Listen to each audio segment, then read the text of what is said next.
That is right. We are back. It is Orange and Blue today here on September 28th, 2022.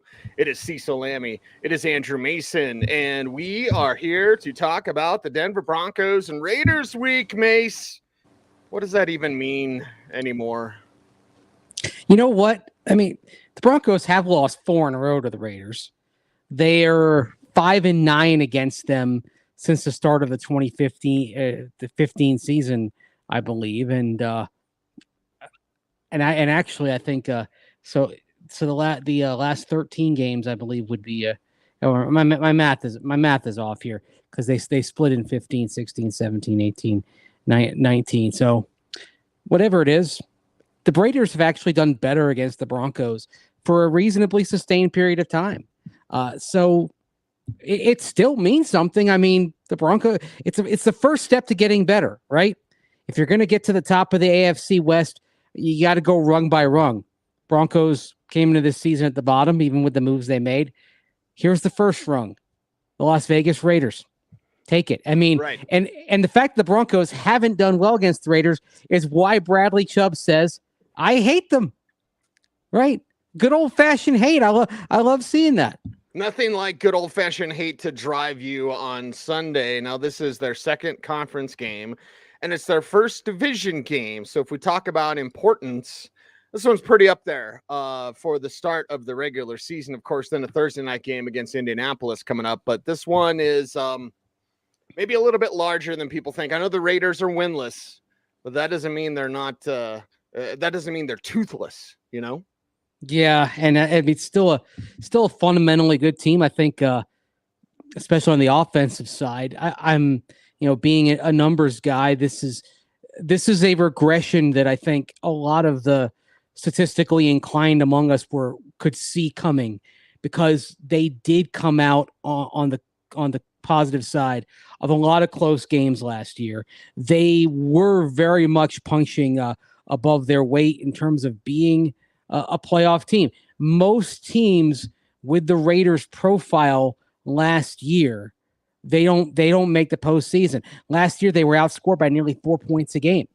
That usually translates to going 7-10 over a 17 game season, or 7-9 or 6-10 back in the 16 game era. Well, they had a little bit of lady luck on their side, but the thing that you often see is those teams that are on the positive side luck-wise end up coming back to the pack the next year.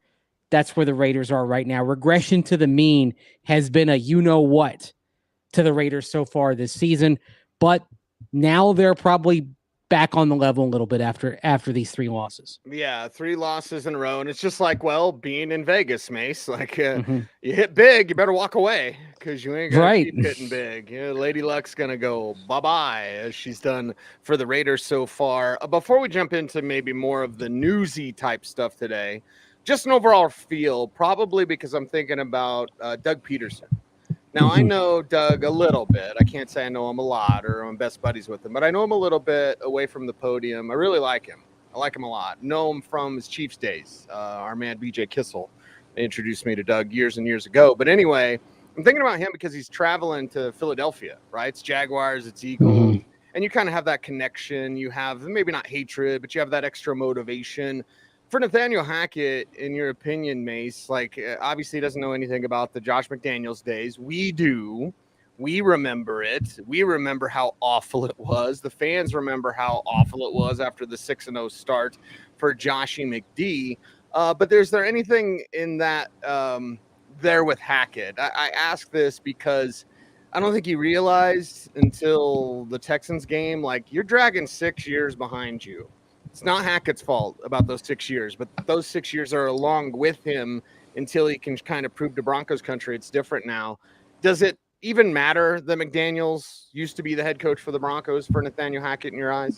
Not at all. It's one of those things that matters to the fans, but I mean, it's nearly a dozen years in the rearview mirror. I mean, get over it. Yeah. Look around that locker room. There's nobody left from even Peyton Manning's record-breaking year of 2013, let alone 2010. I mean, almost everybody from that team, maybe everybody period on that team isn't in football anymore, right? I can't think of anybody off the top of my head from those 2010 Broncos who's still in the league. So, I mean, Brett Kern, they cut a year earlier. So, okay, Matt Prater.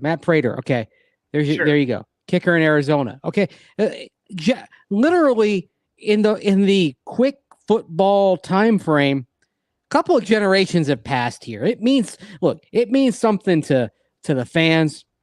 It may mean something to even some of the front office personnel, and I'm not talking, maybe some football ops people, some non-football ops people certainly that remember it, but it doesn't mean anything to that locker room. It's a talking point for us. And if Josh McDaniels had done the media conference call today, it certainly would have made for a couple of interesting stories. Instead, we can write the story that says, Josh McDaniels is a coward because he didn't do the Bronco media conference call today, which means basically congratulations. You go alongside Pete Carroll in week 1. Right. And you go alongside Urban Meyer last year, which I think based on what we saw of Josh McDaniels here, and certainly the Urban Meyer thing, that's the sort of company in terms of quality of NFL coach that he's keeping. So. I love how they're saying, what is it, Fox Sports, it's saying, like, don't bring the Urban Meyer signs when you come to the college show. It's like, that's you're only asking everyone to bring. You more. Yeah, exactly. It's like, I think somebody put that out there who is actually trying to see it. That's the thing. Yeah. Because, college kids if you tell them where the line is, they're going to jump across and say, what, you mean here? Right. Is that it? Did I go across it? I did that? Yeah. Yeah. Oh, okay. gosh. Yeah. That's you don't want to funny. be in a category with Urban Meyer, but Josh McDaniels is there, and they are winless, and that does create an extra element here. Now, it is in Vegas, but and I'm not to be that guy that brings up the economy. And what's the old saying, Mace? It's the economy, stupid. Like, but I know the economy's tough. I know a lot of people that have Raiders season tickets that don't live in Las Vegas.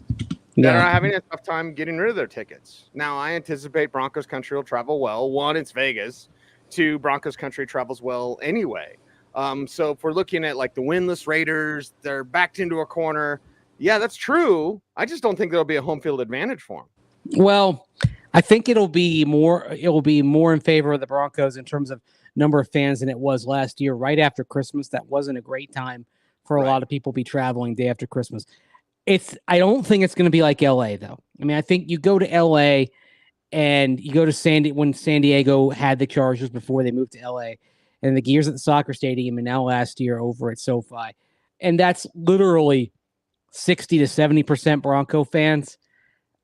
I don't think it's going to be that much for this game. There's still a pretty solid core of Raider fan support, but I think there'll be enough Bronco fans to be heard at this game when things are going well. I mean, but I'd say if we really kind of take an honest look at what that crowd's going to look like on Sunday, 75-25, I think, is the most in terms 25%. I think that's the biggest number of Broncos fans that you could actually account for at this game. So it's going to be enough to be heard, and enough to be seen, but you're still going to see a lot of silver and black there. But that being said, it's a lot of those Raiders tickets belong to ticket brokers.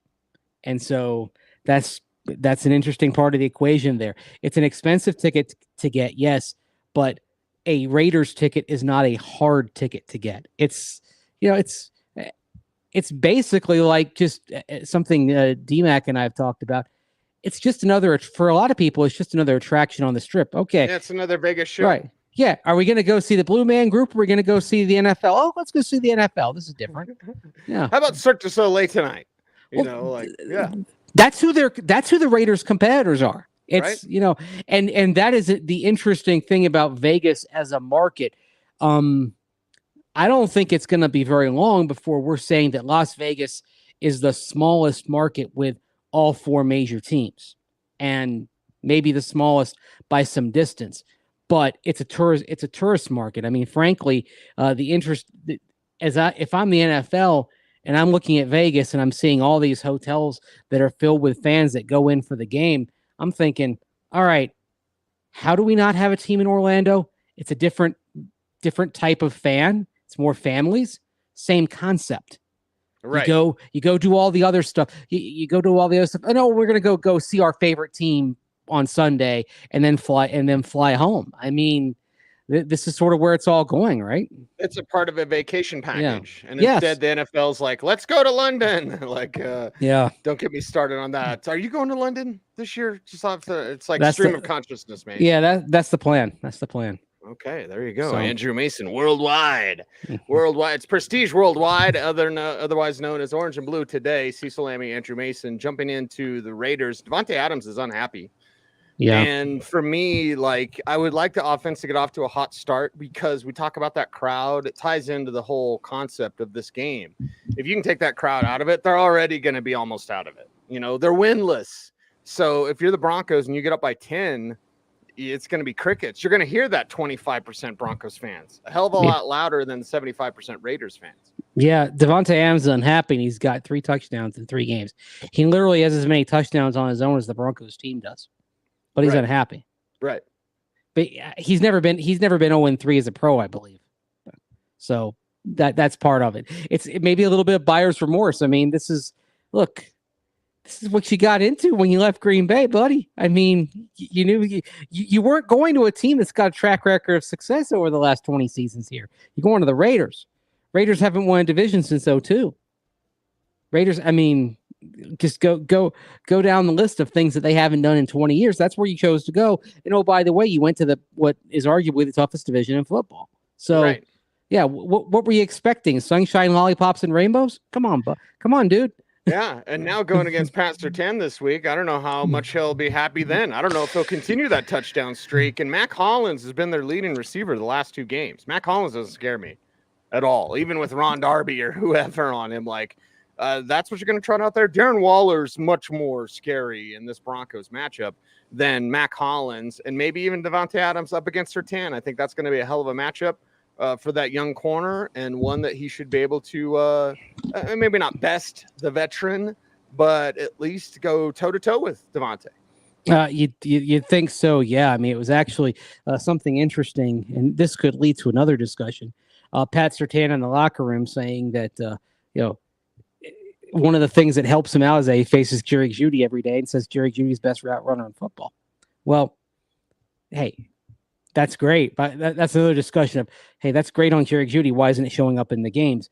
But the fact is that when you are seeing somebody who has played that aspect of his game as well as Jerry Jeudy does, it is going to help you out. And then as we're seeing more and more, we saw this last Sunday, I think the 49ers threw in Surtain's direction once after halftime, if I'm not mistaken, 4 times in the first half, once in the second half. Kyle Shanahan and Jimmy Garoppolo, they got the memo.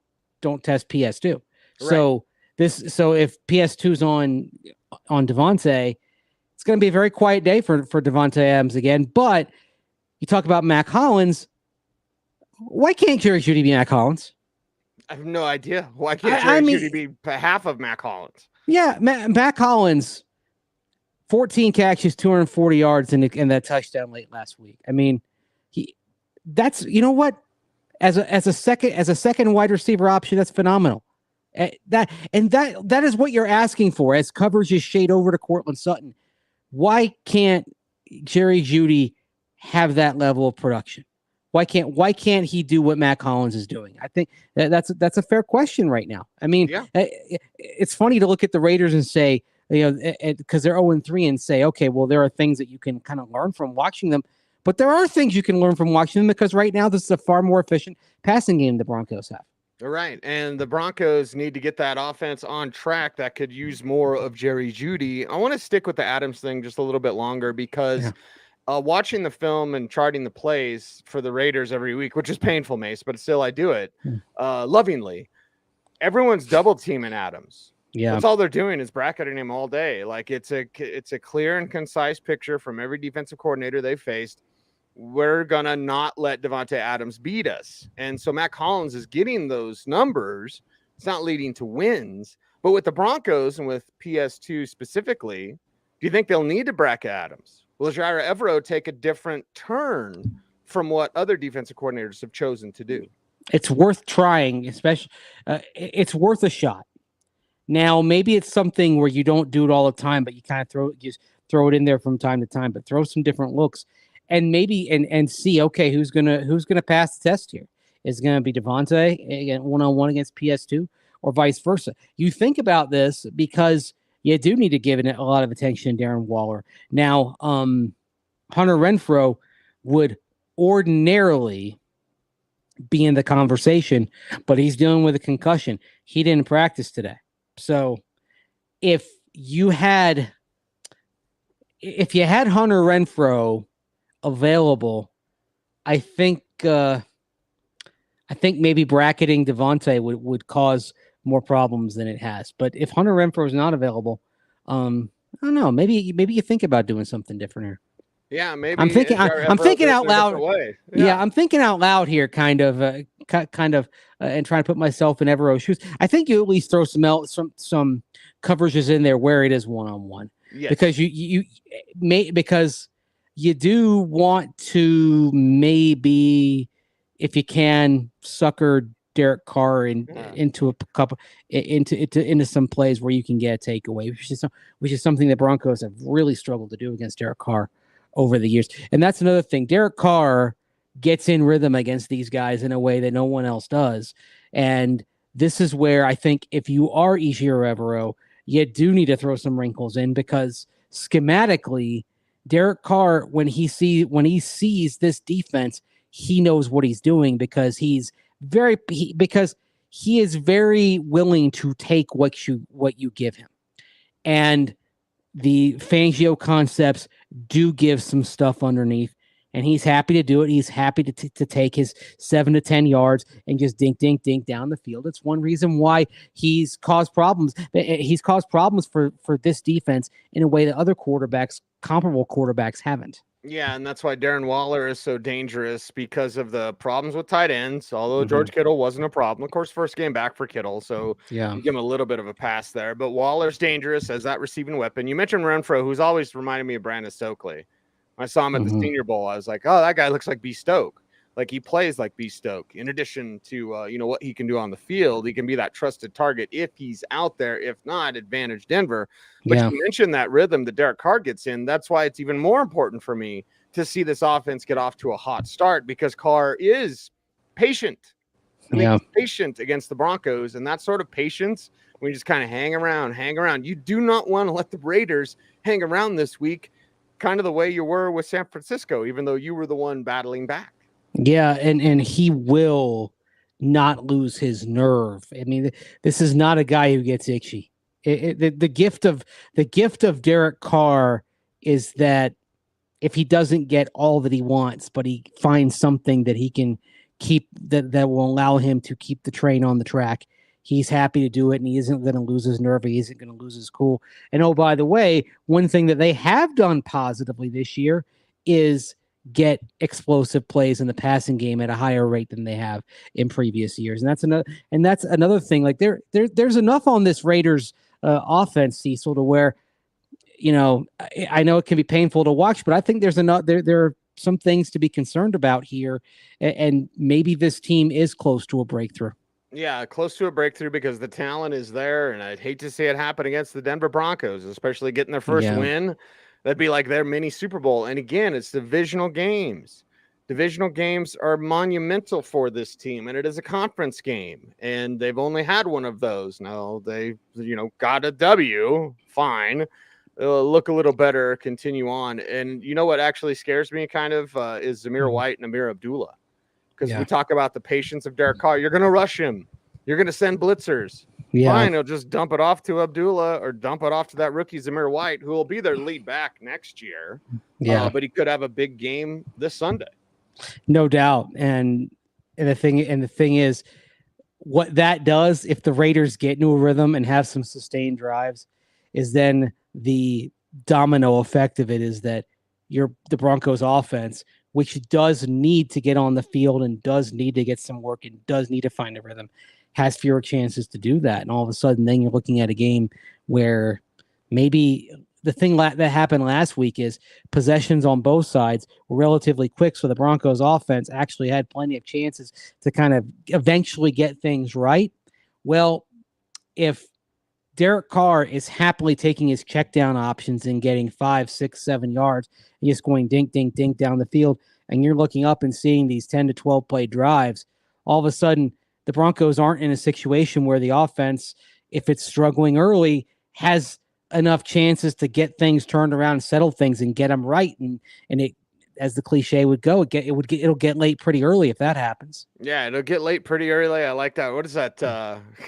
Is that a baseball reference where you get Harry Carey, right? Yeah, I don't know who first said it, but it was like it's you look up and you're down like 2-0, right?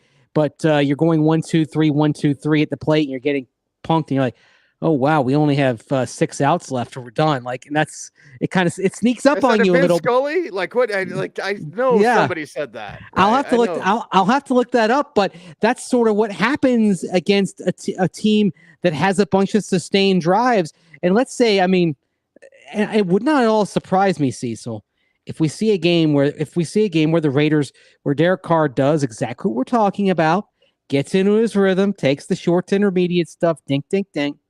And then you look up, and the Raiders have had like a 9-play drive, an 11-play drive, a 10-play drive, but maybe they're settling for field goals, right? But let's say the offense continues to struggle, and then you look up, and it's the end of the third quarter, and it's like 16-7 or 16-10, but the offense is still kind of in a funk, and you're like, and you say it's getting late early because you're like, we're running out of chances here, to get this right. Now, the thing the Broncos have is they do have a quarterback who, as we have seen, has done one thing pretty well so far this year, and that is get better as the game has gone on. Russell Wilson has 3 touchdown drives to his name. Look, that's terrible through 3 games.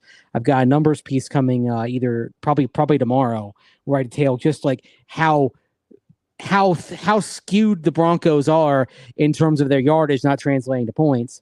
But you might look up and be like, okay, we maybe only have a couple of possessions here to get this right at the end of the game. So yeah, and get it right. And that's the nice thing about Wilson. He doesn't wilt under the pressure of that, whether it's self-imposed pressure or just kind of the way the game unfolds. Mm-hmm. My 3 keys to victory piece will be out tomorrow at denverfan.com. Mace has got his numbers piece coming out later this week. And of course, a avalanche of information at denverfan.com, including stuff. I don't know, Mace. Maybe I'm not as fun. Yogi Berra said it. Robert said that in the chat room. It's a Yogi. I knew it was like a Yogi Berra type thing, right? Mm-hmm. Like Harry Carey, Vince Scully. Yeah. Legends in the industry. I believe, our buddy Tyler told me one time, like, you take football way too seriously. So I don't really want to talk about the Subway commercial or, Eli Manning and Russell Wilson dunking on Eli Manning. I don't really want to talk about any of that, Mace, but I figured we got a couple minutes left. If you want to say something, go for it. I mean, oh gosh. I actually wasn't even aware of the Subway commercial until like after everybody else was. You know what? I don't know if I am prepared to cover a team whose quarterback is so active in the commercial and social media sphere. And yeah, Peyton Manning did a lot of commercials, but he did nothing on social media, right? Right. Russell Wilson's kind of the intersection of both. And, man, this is... I'm sorry. It's just weird. The whole thing. I'm having trouble with this. I'm a meat and potatoes guy, man. Yeah. I'm a film guy, and I'm like, let's talk about football. So Orange and Blue today. We'll be continuing talking about football. Super quick, Mace, because I got to run. I did see the cartoon though. That cartoon, yes, that was funny because you freeze frame it. And there's a lot of attention to detail that if you're a diehard Broncos fan, you will get and you will laugh at. Right. Super quick. Former head coach of the Vikings, Mike, a big meathead guy. Not Zimmer. Mike Tice. Yeah. Remember he had the pencil? He had the worst commercial. It was like a steak and shrimp thing. Yeah. And it wasn't a national commercial. It was just a local, like Minnesota commercial. But he sang, and it was like steak and shrimp and like Mike Tice singing. So. Anyway, cringy commercials. Yeah, I mean, there's a real old school one that you might be able to find somewhere, and I think it may have been on a Football Life episode where Jim Zorn and Steve Largent sing about the values of drinking milk. There's a commercial that Kirk Cousins did for Pizza Ranch when he, early in his Vikings career a few years ago. I mean, local commercials is where it gets weird. I mean, hey, we got him around here. Remember Eddie Royal? Remember the Royal treatment? Right. You got Justin Simmons jumping around on beds for Mattress Firm or whatever. Anyway, he's Andrew Mason. Gosh. I'm Cecil Lammey. We do take football seriously here on Orange and Blue today. Appreciate you all for watching. Thank you very much for listening. He's Mace. I'm Cease. Everyone out there, stay tuned and stay frosty.